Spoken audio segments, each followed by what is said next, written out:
Charlie, I'm worried about Mohammed Kudus. Genuinely, these last few months, nothing seems to be going right for the Starboy. From the heights of last season, Mohammed Kudus' trajectory seemed to be heading straight to the very top and extremely quickly. The mazy run and finish in the Europa League, the one-man show against Chelsea, the brace against Egypt in the African Cup of Nations, and to top it all off on the last day of the season, scoring from a bicycle kick against the champions of England, Manchester City. Kudus had arguably been the best player for West Ham, and undoubtedly he'd been the best African player in Europe. But fast forward to today, Kudus has captained Ghana to essentially being knocked out of AFCON qualification with 0 attacking contributions in those games, and he just got sent off for West Ham, sparking a mass brawl after kicking out at a defender and proceeding to slap multiple players on the pitch. This had come just after he'd scored only his second goal for the Hammers this season. So where has it all gone wrong for the Starboy, and is there any way back for him? So I think the first place we should start is at the very start of this season when Mohammed Kudus reportedly sacked his long-time agent Jennifer Mendelvich. Now for context, this agent essentially brokered his 2 biggest moves of his career. The first one to Ajax Amsterdam, and then after that the big move to the Premier League, the one to West Ham United last summer. A few people, myself included, raised eyebrows at this move considering the fact that this agent had a lot of connections in the footballing world and had successfully negotiated 2 of his biggest moves in his career, arguably the right moves for him. Why I think Kudus went with family was because, in my opinion, he wanted a bigger say in where he ended up. Having family represent you will be the ultimate way to genuinely control where you end up, seeing all the offers on the table, however early or late they are in the negotiations, and deciding for yourself that this is where I want to go. Now, why I think this could potentially affect his career is because as a footballer, you want all your attention to be focused on the pitch. The reason why they have agents, or most of them have agents, because they don't want to deal with the other side of football. They want to just focus all their attention on the pitch. Only very few people in life, myself included, can manage all aspects of anything, right? Even in business, you have people who are managing certain things for you.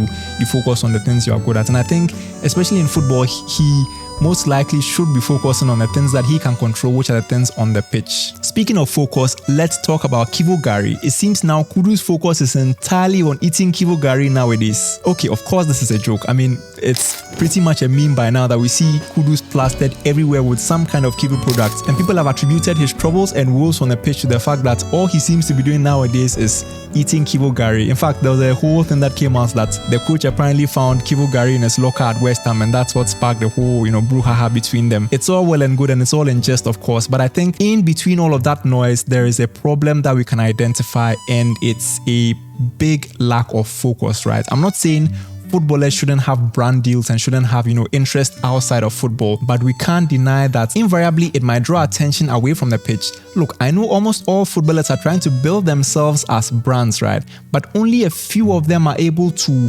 manage that level of fame and actually deal with, some of the stuff that comes with it. We look at players like Ronaldo and players like Messi who have tons of brand deals and don't let that affect them on the pitch. I'm not entirely sure why they're able to do that. Maybe there's a bigger buffer, like we mentioned earlier in agent Jennifer's case, between the player and the deals, and so all essentially they have to do is focus on playing the football on the pitch and potentially occasionally doing a brand shoot here or there. But some players in the past and currently we've seen have had these issues affect them. A typical example of this player is somebody like Pogba, who saw his form dip rapidly when he started being thrust in the limelight. Sometimes, it's a failure on the player's part to understand that it's the football that gives them these opportunities. So if you are focusing all your attention on these opportunities, potentially that could draw away from your abilities on the pitch. Now, I'm not saying that's what's happened to Kudus, right? But I don't think it can be a coincidence that these 2 instances have sort of coincided with each other, where we are seeing Kudus more, in the media spotlight and, brand deals. The Kivo Gari is the big one, of course, but other brand deals as well.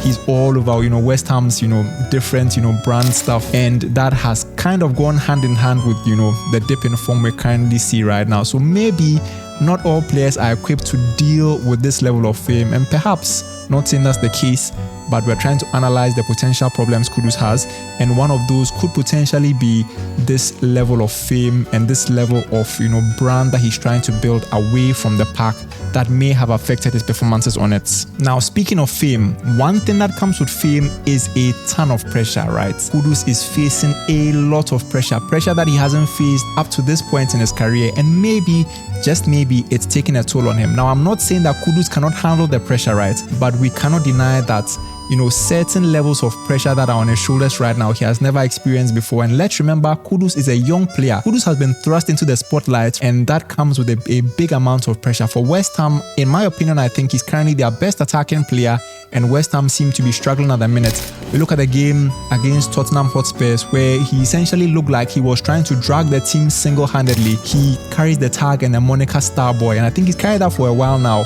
Maybe, not saying that's true, but maybe he's not equipped to deal with that amount of pressure. Let's also not forget the pressure that comes with the Black Stars at the minute, right? They are going through so much, and we've seen periods where Kudus has had to single-handedly carry that pressure on his shoulder. Even without the captain's armband, he's the best player in the team. Remember the Egypt's match in the AFCON where he had to single-handedly drag Ghana. He's been carrying that pressure for a while now, and it cannot be easy for a player of his age and for his experience to continually, day in, day out, carry that pressure on his shoulders. And maybe, just maybe, that pressure is getting to him. Now, one thing I can say, and one thing I'd point to as potentially the biggest reason for Kudus' current struggles, are problems with the manager. The manager of West Ham, Julian Lopetegui, seems to have a big problem with Mohammed Kudus and vice versa. He started him in almost all of the matches that he's had him available. I think that's been partly down to lack of options than anything else, but beyond that, there's a certain level of castigation that the manager has reserved for Kudus that I think Kudus finds unfair, and I also think I find unfair. The reports came out by Forbes last week that there was a big bust up in the dressing room, apparently for Kudus' insistence on dribbling in matches where the manager feels he shouldn't. Let's get something straight, right? Kudus is a maverick. Kudus is a number 10 at heart, and sometimes mavericks, they need to take the game by the scruff of the neck. The best performances we've seen from Kudus are ones where he's picked the ball up from the middle of the park and dribbled 5, 6, 7 players, essentially beating men at will and delivering killer passes or scoring insane goals. And I think the manager wants to, for whatever reason, try and clamp down on that, and I think that's affecting Kudus' performance, because we saw under David Moyes the manager giving him the freedom to operate like that, and we saw the best of Kudus. And in stark contrast now, with the manager trying to essentially shoehorn him into a position where he doesn't really fit into and trying to stifle his natural instincts as a dribbler. He's one of the best dribblers in the league. Last season he played, I think, a third of the matches other players were playing in similar positions and out dribbling them. He was the best dribbler in the league last season, and then for a manager then to tell Kudus that he shouldn't dribble anymore, I think it's incredibly frustrating for a player like Kudus. You could see the frustration from Kudus on the pitch. I mean, the slapping and kicking out, it was not trademark of a player who is enjoying his time on the pitch, and I think it's very telling in the reception that the manager gave him as well, that it's really not a marriage of of happiness and convenience between these two parties, Julian and Mohammed Kudus. And at some point something has got to give, because it's really not helping either side.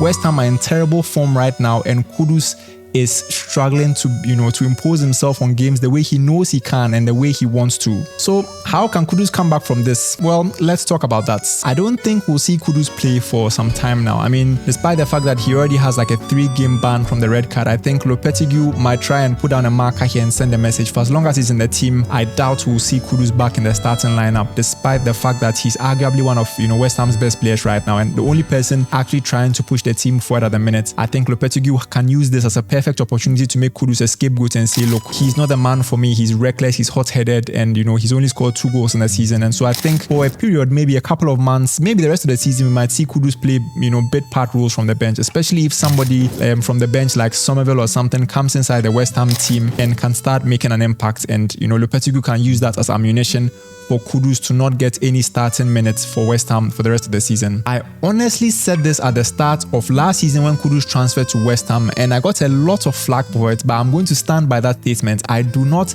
think West Ham is the best team for Kudus. I didn't think it was when he signed for them, and I don't think it is now. Kudus is a front foot player. Kudus is a player, as you see from the way he plays, he's a kind of player that loves a dribble. He loves to take on a man. He loves to beat 2, 3, 4 players, and I think he loves to do that further up the pitch. But we saw when he was in Ajax how well he played, because of how well Ajax played and how on the front foot Ajax were for most games, which is why I always thought West Ham was a bad fit for him, because they are such a back foot team. Julian Lopetegui is a very rigid manager who, prioritizes tactical stability over anything else. In my opinion, I think now might be the perfect time for Kudus to move on. I think with teams like Arsenal and Liverpool circling, I think Kudus in any of those teams would thrive. Maybe a January transfer to one of those teams, maybe at the end of the season, a summer move to an Arsenal or a Liverpool, teams that are constantly playing on the front foot. Either that or a change in manager in the side might be very instrumental to Kudus' career. A manager like Ruben Amorim coming in, a manager like Graham Potter coming in, managers that are not as tactically stubborn as Julian Lopetegui might be the best thing for Kudus to be able to have the freedom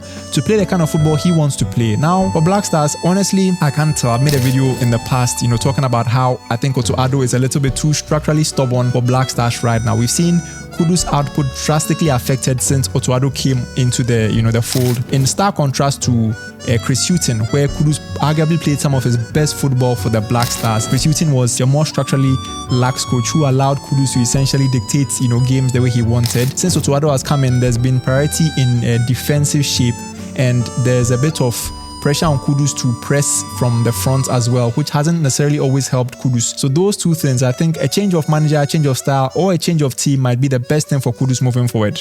So yeah guys, that's about it. Please let me know what you think. Is there any way back for Kudus this season? How does Kudus bounce back to form, to the best version of Kudus we saw just a couple of months ago? If you enjoyed today's video and you like content like this, please consider leaving a like or subscribing to our YouTube channel for even more Ghana football content, guys. We have another video out on the problems of the Black Stars now as well. If you are interested in Black Stars content, please consider checking out that video. Thanks so much for watching, guys, and I'll see you in the next one.